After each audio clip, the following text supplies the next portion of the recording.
शुरू 80 शब्द प्रति मिनट। माननीय अध्यक्ष महोदय, मैं माननीय रेल मंत्री जी को इस बात के लिए धन्यवाद के साथ साथ बधाई भी देना चाहता हूँ कि उन्होंने इस सदन में जो रेलवे का बजट पेश किया है वह देश की आम जनता को राहत पहुंचाने वाला बजट है। माननीय रेल मंत्री जी ने यह जो बजट प्रस्तुत किया है उसका पूरे देश में स्वागत किया जा रहा है। उन्होंने रेलवे में बढ़ते हुए भ्रष्टाचार को भी तत्काल समाप्त करने के लिए अनेक कठोर कदम उठाने पर बल दिया है। हमारे देश में भ्रष्टाचार आज सभी विभागों में फैला हुआ है। यदि ये कदम रेलवे विभाग द्वारा गंभीरतापूर्वक उठाए जाते हैं तो इससे भ्रष्टाचार पर अंकुश तो लगेगा ही, साथ ही निश्चित रूप से रेलवे का विकास भी होगा और उसकी आय भी बढ़ेगी। रेल मंत्री जी ने इस बजट में इस तरह की व्यवस्था की है कि आम जनता पर इसका बोझ कम से कम पड़े। पैरा अध्यक्ष महोदय, मैं आपका बहुत ही आभारी हूँ कि आपने मुझे इस विषय पर सदन में बोलने का अवसर दिया है।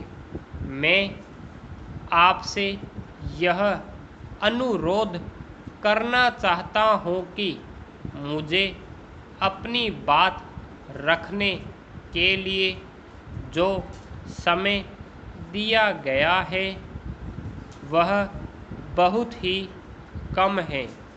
मुझे कुछ अधिक समय दिया जाए ताकि मैं कुछ बातों को विस्तार से आपके समक्ष प्रस्तुत कर सकूं। कुछ समय पहले जब माननीय रेल मंत्री जी को रेलवे मंत्रालय का कार्यभार सौंपा गया था तो उस समय स्थिति बहुत अच्छी नहीं थी। पिछली सरकार ने मंत्रालय की व्यवस्था को काफ़ी ढीला कर दिया था। इस सब के बावजूद भी रेल मंत्री जी ने मंत्रालय की व्यवस्था में काफ़ी सुधार कर दिया है। इसके लिए वह बधाई के पात्र है। मैं बड़े ही गर्व के साथ कह सकता हूँ कि मंत्री जी ने कुछ ही समय में सभी समस्याओं का सामना बड़ी दृढ़ता के साथ किया है। हमारे देश के कई हिस्से जब सूखे से प्रभावित थे तो उस समय बड़ा संकट आ गया था। उस समय भी रेलवे द्वारा वहाँ के निवासियों के लिए आवश्यक चीज़ों को समय पर पहुंचाया गया था, जिससे कि वहां की जनता को अधिक कठिनाइयों का सामना न करना पड़े।